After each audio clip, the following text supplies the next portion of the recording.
21 ისტორია კვლავ აქტიურად გრძელდება და მგალობელ მომღერალთა გუნდი დიდგორი მსმენელთან შესახვედრად ემზადება.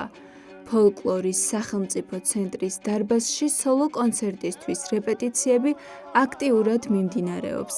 ანსამბლის საღამო მაისის ბოლოს გაიმართება. მომღერლები სტუმრებს განახლებულ რეპერტუარს წარუდგენენ, რომელიც მოიცავს როგორც დასავლეთ, ისე აღმოსავლეთ საქართველოს კუთხეების სიმღერებს. 2025 წელს ანსამბლ დიდგორს ძალიან ბევრი გეგმა გვაქვს. ეხლა უკვე კონკრეტულად მუშაობთ სოლო კონცერტზე, რომელსაც მაისის ბოლოს, ან ზაფხულის დასაწყისში ჩავატარებთ. ჯერ თარიღი არ გვაქვს შერჩეული. რა თქმა უნდა, განახლებული რეპერტუარით წარვდგებით და ვცდილობთ, რომ რაც შეიძლება მეტი კუთხე მოიცვათ და საინტერესო კონცერტი გამოვიდეს. ჩვენთან რეპერტუარის შერჩევა ხდება, ვთქვათ, სრული ჩართულობით, მთელი ანსამბლის წევრების ჩართულობით და ვცდილობთ მოვარგოთ ჩვენი, ვთქვათ, რეპერტუარი იმ სოლისტებს, იმ, ვთქვათ, ძალას, სასიმღერო ძალას, რომელიც ყავს, ესეც არის უკვე და ხალხური სიმღერა, ვთქვათ, ადამიანი, რომელი კუთხიდანაც არის თვითონ წარმომავლობით, მაგალითისთვის ჩვენ ყავს გურული სიმღერების ძალიან კარგი შემსრულებელი, რომლებიც თვითონ გურიდან გახლავან წარმოშვებით, ასევე მეგრულ-აფხაზური სიმღერების შემსრულებელი, რომელიც არის სამეგრელოდან და ასევე კახეთიდან ყავს, ვთქვათ, წევრები და ის ძალიან დიდ როლს თამაშობს, მინდა გითხრათ, სიმღერის ხასიათის სწორად დაჭერაში. შესაბამისად, რეპერტუარსაც სწორედ ამ ნიშნით ვარჩევთ, ვარგებთ მაქსიმალურად იმ მომღერლებს, რა რესურსიც აქვს ჩვენს გუნდს. ანსამბლი დიდგორი აქტიურად აგრძელებს საქმიანობას საქართველოსა და მის ფარგლებს გარეთაც. ამ მხრივ არც 2025 წელია გამონაკლისი.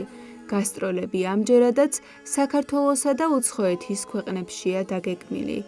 კიდევ ერთ სიახლეს წარმოადგენს ახალი აუდიო ალბომი, რომელზეც გუნდის წევრები მუშაობენ.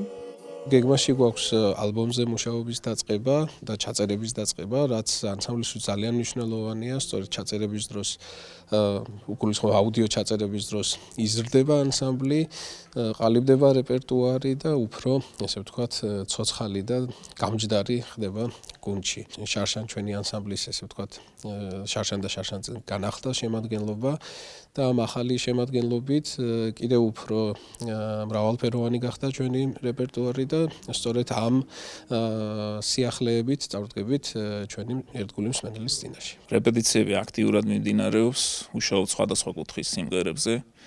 ვცდილობთ, რომ ისეთი ნიმუშები მოვიპოვოთ და შევასრულოთ, რაც სხვა ანსამბლებს არ გაუჟღერებიათ ჯერ. ვაპირებთ ახალი ალბომის ჩაწერას ფოლკლორის ცენტრის დარბაზში, რისთვისაც დიდ მადლობას ვუხდით ფოლკლორის ცენტრს. ამჯერად გვინდა ჩავწეროთ ალბომი, რომელშიც შევა ყველა კუთხის სიმღერა.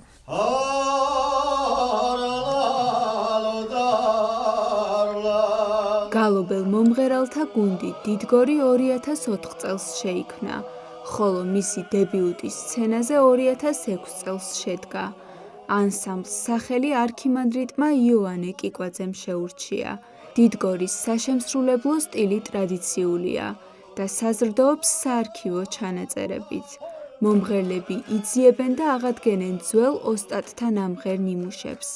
2015 წელს ქართული სიმღერის პოპულარიზაციაში შეტანილი წვლილისთვის ნომინაციაში ახალი თაობა ანსამბლ დიდგორს გადაეცა ფონდ ქართული გალობის ჯილდო და სიგელი.